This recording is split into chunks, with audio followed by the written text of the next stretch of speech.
আসসালামু আলাইকুম ওয়া রাহমাতুল্লাহি ওয়া বারাকাতুহু। নিশ্চয়ই সকল বন্ধুরা ভালো আছেন, সুস্থ আছেন। তো বন্ধুরা, আজকে আবার চলে আসলাম।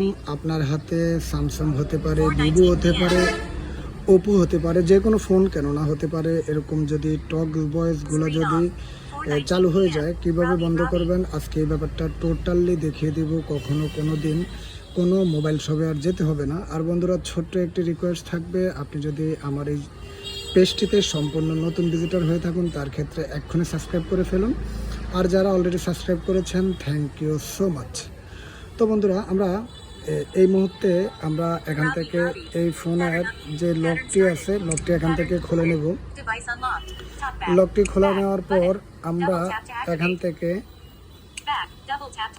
জাস্ট এখান থেকে যে ইউজার টক বয়সটি আছে, জাস্ট আমরা এখান থেকে এটাকে এখান থেকে